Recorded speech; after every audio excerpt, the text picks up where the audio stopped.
Se nós, como eu disse, lembramos então do cenáculo, antes de sair a anunciar, nosso Jesus convidou os apóstolos a ficarem, a vigiarem, a esperarem a vinda de um novo defensor, do Espírito Santo prometido, para que então continuassem, pudessem evangelizar, anunciar o reino de Deus. Mas nem isso, mesmo depois da vinda do Espírito Santo, nós vimos que eles continuaram em oração, e mais ainda, para que o ministério deles fosse frutuoso, para que a evangelização, o testemunho, a pregação da palavra de Deus fosse exitosa, fosse acompanhada de autoridade e de poder. E aí nós vemos então como que a palavra de Deus aí descreve a ação da igreja após essa vinda do Espírito Santo. Mas a oração está ali como uma constante que permeia toda a vida da igreja. A oração é justamente aquilo que cria essa comunhão com Deus, que liga o ser humano ao seu Salvador, aonde ele tira forças, aonde ele encontra o meio para vencer as batalhas, para perseverar diante dos sofrimentos, das tribulações, aonde consegue na oração discernir a vontade de Deus da sua vontade humana, muitas vezes mesquinha, muitas vezes frágil, tomada às vezes de nossas fragilidades, de nossos caprichos, nossa visão tão estreita. E a palavra assim nos fala. Mas por que Jesus fala da oração? O que ele quer apresentar? Vamos entender que São Lucas nos fala, nos coloca, escreve seu evangelho, e todos os evangelhos aqui são escritos, toda a Sagrada Escritura, até praticamente o final do primeiro século do cristianismo. E já mesmo naquela circunstância existia a iminência da perseguição aos cristãos. E aí, diante da perseguição, que São Lucas escreve exortando a permanecer em oração, para que eles não perdessem a esperança, para que eles continuassem, para que diante muitas vezes das situações difíceis, das tribulações, não desfalecessem. Eis porque também em outra leitura, que é dessa mesma liturgia de hoje, nós vemos porque que São Paulo insiste com Timóteo, para que ele persevere na fé que ele recebeu. Aquilo que ele recebeu, você conhece a Escritura desde criança, e você sabe de quem você recebeu esse ensinamento. Aqui falando da autoridade de quem transmitiu a fé, a própria autoridade de Paulo como apóstolo, que evangelizou, formou comunidades, depois designou Timóteo como um dos líderes dessas comunidades, para continuar o trabalho de evangelização. Então, nós vemos que existe um motivo pelo qual eles devem continuar em oração, para que diante das situações difíceis, diante das perseguições, diante das tribulações, não venham a desfalecer, diante dos combates, possam vencer. E aqui é interessante que a primeira leitura nos fala disso, nos fala de um combate, nos fala do povo que está a caminho da terra prometida e encontra esse povo adversário, os amalecitas, de uma outra tribo, e essa tribo vai aparecer em outras partes da Escritura, até mesmo com Saul, lá na frente, Davi, esse povo vai continuar existindo, sendo um adversário do povo de Deus. Mas ao longo do caminho na terra prometida, eles encontram essa tribo e existe esse embate. Primeira coisa, talvez se nós olharmos a Escritura, em alguns trechos, sobretudo do Antigo Testamento, nós vamos achar um pouco estranho, ou pelo menos escandalizar, né? Como que Deus pode defender um povo e permitir que o outro saia derrotado? Defender um povo, permitir que esse mesmo povo que Deus está defendendo, né, extermine com o outro. Né? O que significa isso? A palavra de Deus, além do sentido literal, tem um sentido simbólico, tem um sentido espiritual. E o que significa o êxodo, no caso, que é a primeira leitura? O êxodo do povo, na verdade, mostra simbolicamente o êxodo, a libertação da escravidão. É a libertação da escravidão do pecado, do maligno, a opressão do maligno, em que, liderados por Moisés, e aqui Jesus é o novo Moisés, nós somos conduzidos diante de um longo caminho, um longo percurso, até chegarmos à terra prometida. E a terra prometida, né, é Deus, é a posse de Deus, é o céu, é a nossa vitória. Nossa pátria não é nesse mundo.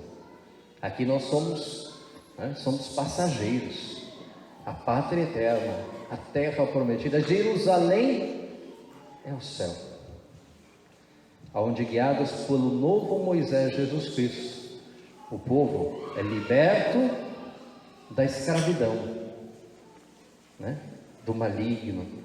Mas nesse caminho tem que travar longas batalhas, tem que lutar, tem que vencer os adversários, seja esses adversários símbolo do próprio maligno, com suas tentações, mas seja símbolo muitas vezes de nossas mazelas, de nossos vícios, de nossos maus costumes, de nossos pecados de estimação. Sendo assim, né, até pensando nesse aspecto, a maior batalha não está fora, está dentro do coração do homem, está no seu interior. É ali que o homem deve batalhar para vencer, dia após dia, as sugestões, né, do maligno, as sugestões da carne e do mundo. Vencer e dar glória a Deus, né? Crescer na virtude, crescer na comunhão com Deus. Mas existe um meio pelo qual o homem pode fazê-lo. E aqui a primeira leitura também nos mostra. Até já dei essa imagem, né? É Moisés no alto da montanha. Primeiro de tudo, é muito comum, se vocês observarem, que se fale de montanha nesse local, em alguns locais, né? Certas geografias que se apresentam na Sagrada Escritura, tem também um sentido. A montanha, o monte, né, é o local aonde se sobe para ter um encontro com Deus, um encontro com o Altíssimo. É assim como Moisés que sobe para receber as tábuas da lei. É assim como Elias, que quando prega, né, mas passa um tempo, sobe ao Monte Carmelo para estar na presença do Senhor. E é assim com o Cristo que sobe ao monte, e do monte dá as bem-aventuranças, faz o seu sermão, e sobe numa outra montanha, aí para nos libertar, que é a montanha do Calvário.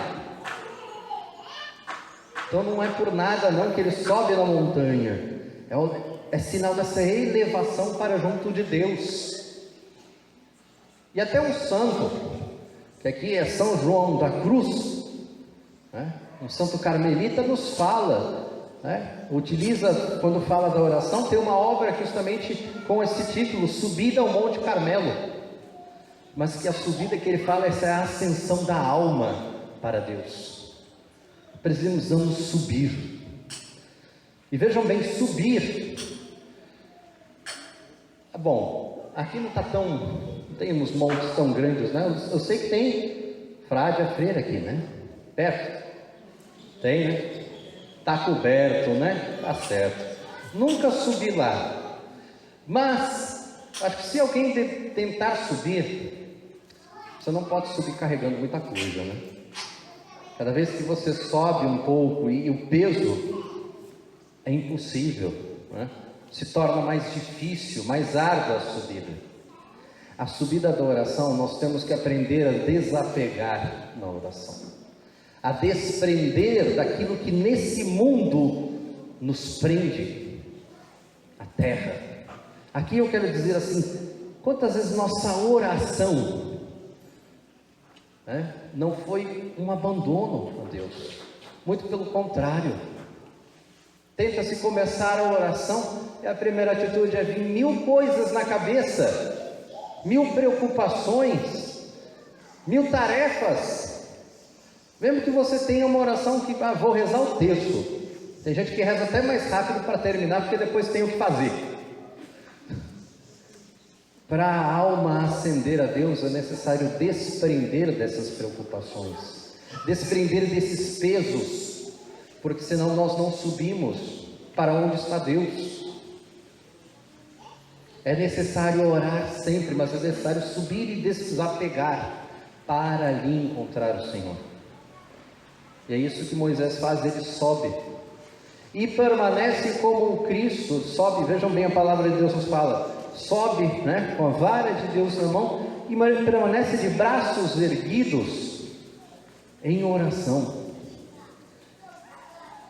Já é figura do Cristo, que quando elevado na cruz, atrai a si todos os homens, e eleva a humanidade consigo, para junto do Pai.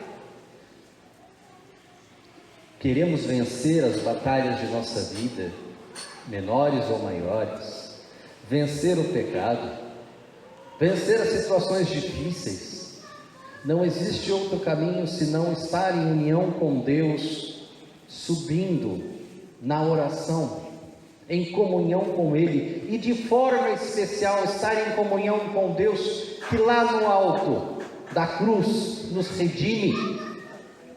O crucificado é nosso Salvador. Contemplando a Cristo na cruz, ali nós vemos o amor, a misericórdia de Deus.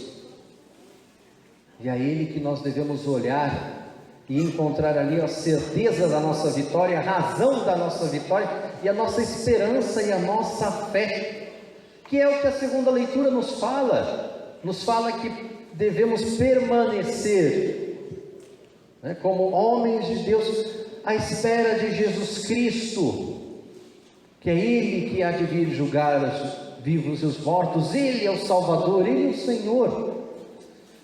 Se eu não desapego meu coração e elevo a Ele, conduzo a sua cruz, subo com Ele na oração para junto de sua cruz, não existe vitória na batalha da nossa vida, na batalha para vencer o pecado, na batalha para vencer aquela situação que para você é uma pedra de tropeço.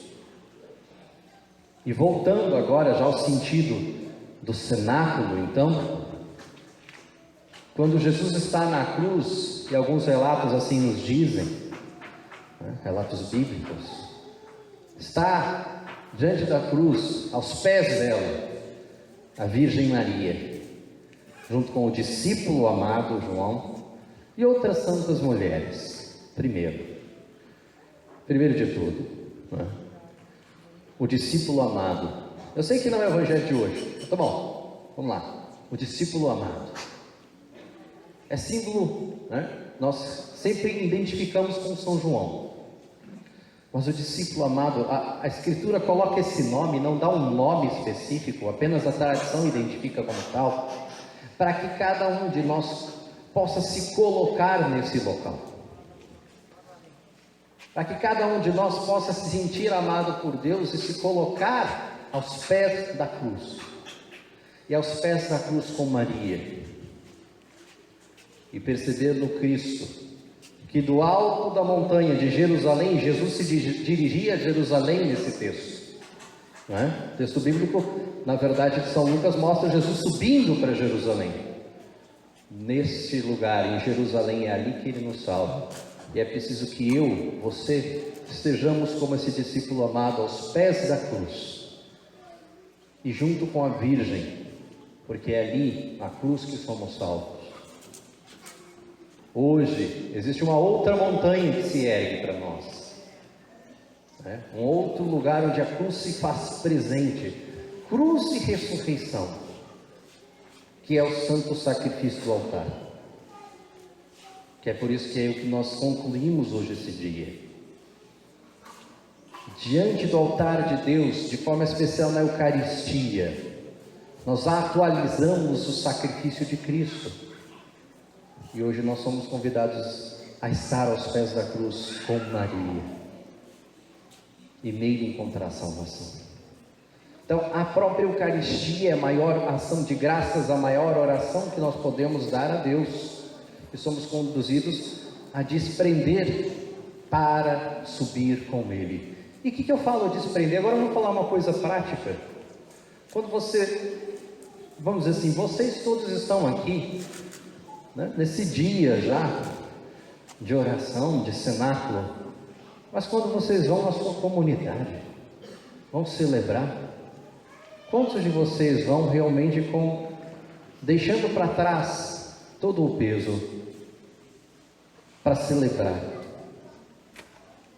para receber a Eucaristia, para ouvir a palavra de Deus? Celebrando a Santa Missa em tantos lugares, quantas vezes nós padres somos pessoas que chegam, são as pessoas que chegam atrasadas, as primeiras que querem ir embora mais cedo. O padre não deu nem a bênção, já estão saindo, já estão lá na porta, né? Se o padre se demora numa homilia, e às vezes isso acontece comigo, já é motivo de crítica. Entende? Então, entendem? Não se desprenderam para subir o monte para estar com Deus. E aí não tem vitória em suas vidas, não tem vida de oração, não tem vida de oração antes de chegar à missa, não tem vida de oração dentro da missa e não tem vida de oração depois da missa. Desculpa falar assim. São vazias. Participaram de um ritual e só. De nada tiraram dessa experiência.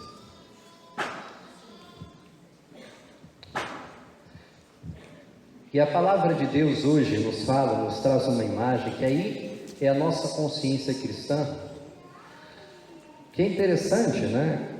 Que Jesus, quando fala da oração, e aqui eu estou indo além da oração em torno do altar, da Eucaristia, né? Mas tudo isso aqui tem a ver com oração, né? Mas quando Jesus fala da oração, mostra uma imagem que é de uma viúva. E por que uma viúva? Que eram as viúvas no tempo de Jesus? Eu não sei se tem alguma aqui, mas pelo menos o relato na Sagrada Escritura nos fala que as viúvas, né, como os órfãos, eram as pessoas mais desamparadas que existiam naquela sociedade. Não tinha ninguém, não tinha esposo, não tinha filho, não tinha nada. Tanto é assim que muitos dos profetas, quando falavam, quando testemunhavam, quando pregavam, falando muitas vezes, né, da prática dos judeus, que era só aparente, né, de fé, de religião, quando falavam, exortavam que a verdadeira experiência de fé, de religião, passava pela caridade com os necessitados, com as viúvas e os órfãos, porque eram os que menos possuíam, os mais desolados ali. Então Jesus coloca nessa parábola o exemplo de uma pessoa totalmente desamparada, que não tinha nada, em contrapartida de um juiz, símbolo de quem tem muito poder. Basta ver os nossos, né? A nossa sociedade atual, né? Até se julgam deuses, né? Mas Essa é a ideia. É alguém que tem tudo e é injusto. E diante da pessoa desamparada e pobre, que nada possui, e diante da insistência desta viúva, o juiz injusto lhe faz justiça, atende sua súplica. Agora tem um detalhe que é interessante, né? Ela grita, né, chamando por justiça: faze justiça para mim, contra meu adversário.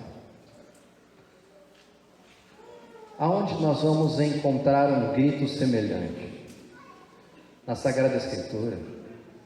Quando você abre o livro do Apocalipse de São João, se fala que diante do trono de Deus estão os mártires que derramaram sangue por Cristo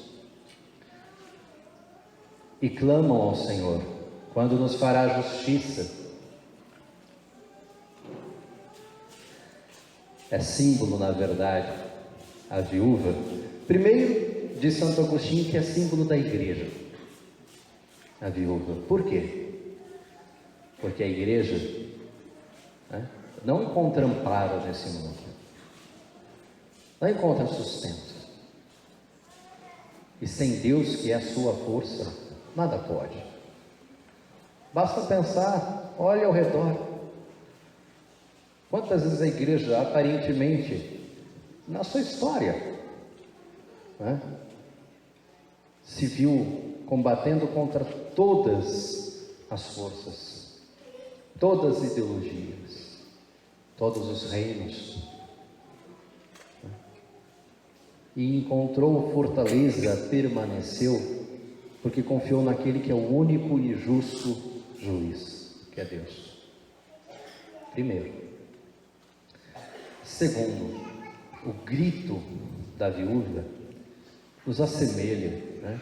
Se existe, nós muitas vezes achamos que nos iludimos com a realidade nossa humana, né, de poder, mas não existe poder maior do que aquele que diante de Deus se coloca e clama a Deus, de quem se dobra diante do Senhor, do justo que clama a sua misericórdia, clama a sua justiça, clama a sua ação, e mesmo que pareça que tarde, ela nunca deixa de se realizar. Deus nunca deixa de vir em socorro dos que lhe são escolhidos, como diz a palavra de Deus hoje.